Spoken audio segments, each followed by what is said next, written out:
Hello students, welcome to my YouTube channel Alpha Bright Classes. Dear students, class 10th chapter 3 pairs of linear equation in two variable की exercise 3.1 का question number 2 है. देखेंगे बच्चों, question number 2 है on comparing the ratios a1 upon a2, b1 upon b2 and c1 upon c2. बच्चों, question number 2 करने से पहले आप लास्ट वीडियो में क्वेश्चन नंबर 1 में जो आपका थर्ड चैप्टर का जो बेसिक है उसको आप अच्छे से समझें, देन आगे आप शुरू करें. उस वीडियो में मैंने आपको इन तीनों का रेशो बताया है और इन रेशो से जिस तरह 3 टाइप्स ऑफ लाइंस थी वो किस तरह कंसिस्टेंट होती हैं, इनकंसिस्टेंट होती हैं, कौन सी लाइन है इंटरसेक्टिंग है, पैरेलल है या कोइंसिडेंट है, ये सब कुछ उसमें हमने बेसिक किया था. चलिए अभी शुरू करते हैं क्वेश्चन नंबर 2. तो देन हम क्या करेंगे, कंपैरिजन करेंगे, रेशो फाइंड आउट करेंगे. हमारे पास इक्वेशंस दे रखी हैं, linear equation. then we have find out whether the lines representing the following pair of linear equation. हमें lines दे बतानी है, रिप्रेजेंट करनी है जो हमें पेयर ऑफ लीनियर इक्वेशन की दे रखी है. क्या वो इंटरसेक्ट हो रही हैं, क्या वो पैरेलल है या वो कोइंसिडेंट है. ठीक है बच्चों, चलिए देखते हैं. थोड़ा सा बताना चाहूँगा. तो हमारे पास जब कोई दो जनरल इक्वेशन होंगी तो इंटरसेक्टिंग लाइन कब होती है, जब वो दोनों रेशो नॉट इक्वल टू होंगे तो वो होंगी intersecting lines and they have one solution and consistent. And then parallel lines क्या होंगी, जब आपके पास फर्स्ट दो रेशोज इक्वल होंगे और थर्ड वन नॉट इक्वल. ठीक है, तो they are called parallel lines और उसको बोलते हैं जब वो नहीं इंटरसेक्ट होती थी तो वो होती हैं no solution and inconsistent. And third one coincident lines जिसमें आपके तीनों रेशो ही इक्वल आएंगे is called coincident lines. Then it has infinite many solution and consistent. देखिए बच्चे, चलिए करते हैं. फर्स्ट पार्ट है हमारे पास लीनियर इक्वेशन का पेयर दे रखा है 5x minus 4y plus 8 equal to 0. ठीक है बच्चों, और दूसरी इक्वेशन है 7x plus 6y minus 9 equal to 0. तो मैंने कहा था, तो आप first of all a1 b1 c1 a2 b2 c2 निकाल के रख दीजिए, देन रेशो निकालिए. तो हेयर a1 क्या है, हमारे पास जो जनरल इक्वेशन है वो आपके पास किस फॉर्म में है, वो आपके पास होंगी a1x plus b1y plus c1 z की फॉर्म में. यह सिंपल भी हो सकता है, दो वेरिएबल हैं तो a1x plus b1y plus c1 equal to 0, a2x plus b2y plus c2 equal to 0. तो इस तरह आपके पास इक्वेशन के पेयर दे रखे होंगे जनरल जो हैं. तो हमारे पास a1 क्या है, फर्स्ट इक्वेशन में a1 क्या है, x के अलावा 5, b1 क्या है -4 क्योंकि पॉजिटिव में आएगा, तो यहाँ पे b1 क्या है -4 और c1 क्या है 8. इस तरह आप फाइंड आउट करेंगे. तो a1 आपके पास 5 आया, b1 -4, c1 क्या है हमारे पास 8.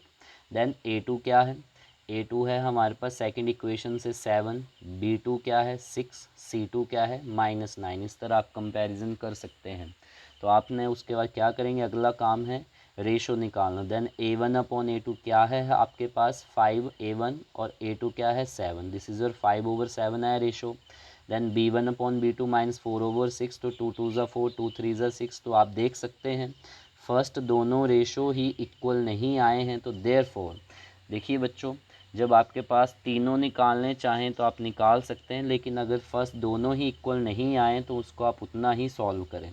तो आप लिख देंगे therefore a1 upon a2 not equal to b1 upon b2.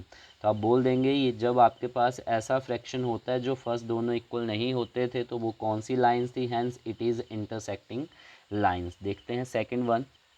Second part है 9x plus 3y plus 12 equal to 0 और सेकंड इक्वेशन दे रखी है सेकंड पार्ट में 18x plus 6y plus 24 equal to 0. देखेंगे बच्चों आगे. तो हेयर हमारे पास a1 क्या है 9 है, b1 क्या है 3 है, c1 क्या है 12 है, आपने राइट डाउन किया. देन a2 क्या है 18, b2 क्या है 6, c2 क्या है 24. तो therefore a1 upon a2 ratio निकालिए 9/18, दिस इज 9 2 ज़ा 18 1/2. b1 अपॉन b2 तो 3/6, तो 3 2 ज़ा 6, this is your ratio 1/2. C1/C2 12/24, this is your 12 2 ज़ा 24 1/2। तो आप देख सकते हैं तीनों ही रेशो इक्वल आए हैं, तो therefore A1/A2 equal to B1/B2 equal to C1/C2। जब आपके पास तीनों ही रेशो इक्वल होते हैं तो उनको बोलते हैं आप, hence it is called inconsistent coincident lines. ठीक है बच्चों, चलिए थर्ड पार्ट है बच्चों आपके पास 6x - 3y + 10 इक्वल टू 0, और सेकेंड इक्वेशन है 2x - y + 9 इक्वल टू 0। तो आप क्या करेंगे, A1 हेयर क्या करेंगे, A1 की value A1 equal to 6, B1 equal to -3, C1 equal to 10। I hope आपको समझ आ रहा है। Then A2 equal to 2, B2 equal to -1, C2 equal to 9। आप लिख चुके हैं A1 B1 C1 A2 B2 C2। Then क्या करेंगे, हम रेशो निकालेंगे, तो A1/A2 तो क्या आएगा 6/2, तो 2 3 ज़ा 6, दिस इज़ योर रेशो 3/1। ठीक है बच्चों। देन B1/B2 आप इसको माइनस माइनस कट जाएगा, तो क्या आएगा रेशो 3/1। देन C1/C2 तो आप चेक कर सकते हैं 10/9 है, तो ये तो दोनों से डिफरेंट है, दोनों सेम थे, थर्ड वन नॉट सेम। तो आप बोल सकते हैं A1/A2 इक्वल टू है B1/B2 but not equal to C1/C2। देख सकते हैं आपके सामने हैं। तो अगर ऐसा हो, दोनों फर्स्ट इक्वल हो, थर्ड वन नहीं हो, तो ये कौन सी लाइंस होंगी, hence it is parallel lines जो इनकंसिस्टेंट है। ठीक है बच्चों, देखते हैं नेक्स्ट एक्सरसाइज 3.1 का क्वेश्चन नंबर थर्ड। देखिए बच्चों, क्वेश्चन नंबर थर्ड है, on comparing the ratios, same वही बात बोली है A1/A2 B1/B2 C1/C2।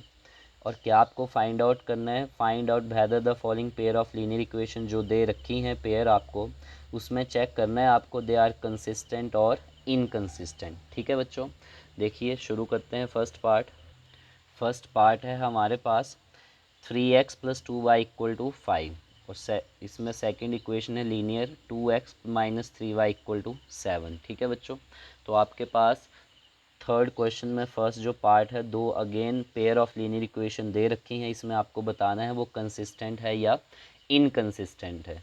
चलिए देखते हैं। तो हेयर अगेन A1 क्या है आपके पास 3 है, B1 क्या है 2 है, C1 क्या है 5 है। देन A2 क्या है 2 है, B2 क्या है -3, C2 कितना है 7 है। ठीक है बच्चों, देन आगे आप क्या करेंगे, रेशो निकालेंगे। देन A1/A2 क्या है आपके पास 3/2, B1/B2 क्या है 2/-3। देखिए फर्स्ट दोनों ही इक्वल नहीं हैं, लेकिन हमने थर्ड वन भी निकाल के आपको बताया है, C1/C2 क्या है 5/7। देखिए बच्चों, जब फर्स्ट दोनों ही इक्वल नहीं होते हैं तो वो कौन सी लाइन होती थी, वो होती थी इंटरसेक्टिंग लाइंस। अब वो आपस में इंटरसेक्ट होती थी, तो वो आपस में इंटरसेक्ट होती थी तो वो उनको क्या बोलते हैं, कंसिस्टेंट। देखिए बच्चों, दो जगह ही कंसिस्टेंट थी जहाँ पे लाइनें आपस में मिले, एक जगह थी इंटरसेक्टिंग और दूसरी लाइंस थी वो कोइंसिडेंट। ठीक है बच्चों, और जब पैरेलल लाइंस होंगी उसमें आपका क्या होगा, इनकंसिस्टेंट। ठीक है बच्चों, तो फर्स्ट ऑफ ऑल यहाँ पे दोनों ही आपके रेशो नहीं आए हैं इक्वल, तो ये हैं इंटरसेक्टिंग लाइंस, या आप इसको बोल सकते हैं हैंस इट इज़ कंसिस्टेंट। हमें क्वेश्चन नंबर थर्ड में यही पूछा है कि कंसिस्टेंट है या इनकंसिस्टेंट। देखते हैं second part question number third का। देखिए बच्चों, सेकंड पार्ट है 2x - 3y equal to 8, 4x - 6y equal to 9। तो हेयर A1 इक्वल टू 2 है, B1 क्या है -3, C1 कितना है 8 है, A2 कितना है 4 है, B2 इज़ योर -6, C2 कितना है 9 है।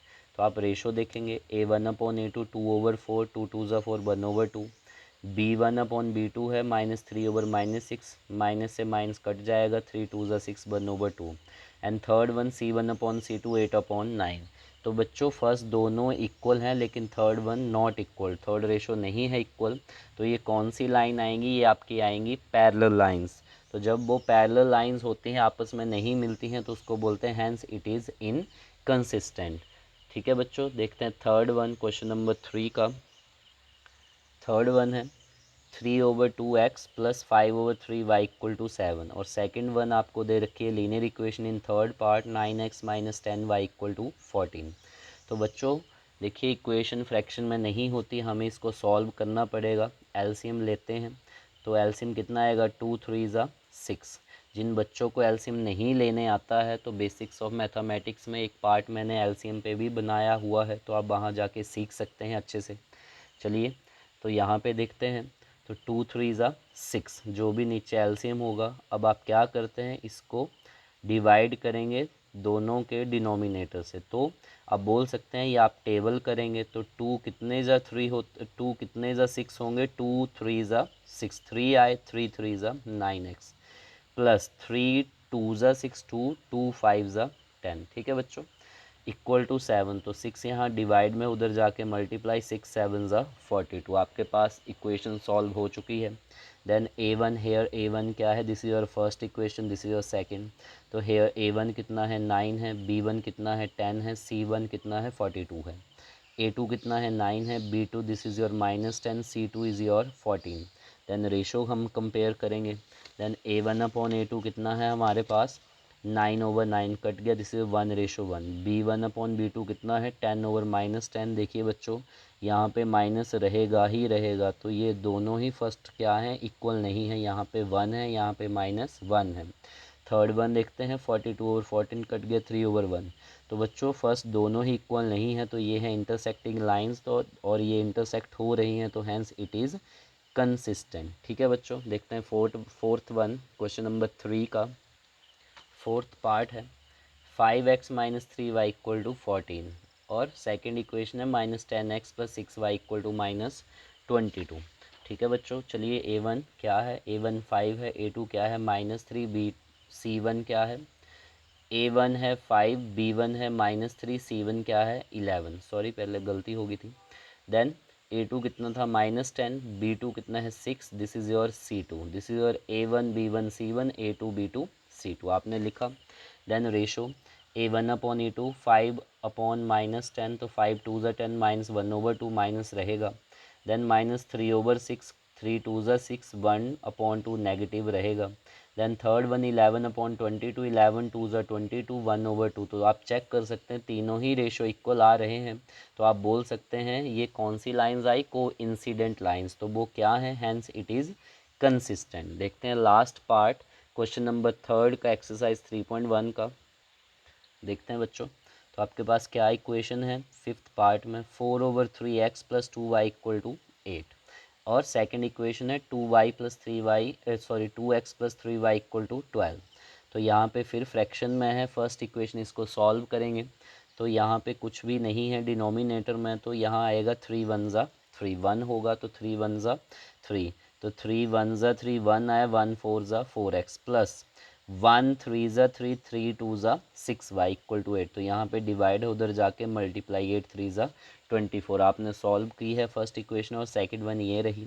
तो then on comparison from general equation of linear equation का, तो A1 क्या है 4 है, B1 क्या है 6 है, C1 क्या है 24, A2 कितना है 2 है, B2 कितना है 3 है, C2 कितना है 12 है। ठीक है बच्चों, then ratio A1 upon A2 4/2, this is your 2 2 ज़ा 2 2 ज़ा 4 2 आया है।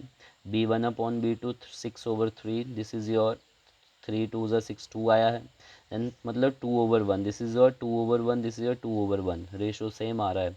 देन C/C2, तो दिस इज़ योर 12 2 ज़ा 24 2:1, तो दिस इज़ आल्सो 2:1।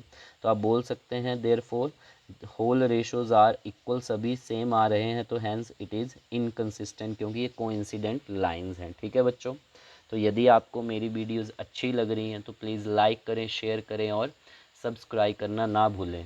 और एक इन्फॉर्मेशन और देना चाहूँगा बच्चों, मेरा पहले राइट करने का वे ये है, मैं चाहता हूँ कि मैं कम समय में आपको ज़्यादा कंसेप्ट करवा सकूँ। ठीक है बच्चों, थैंक यू स्टूडेंट्स।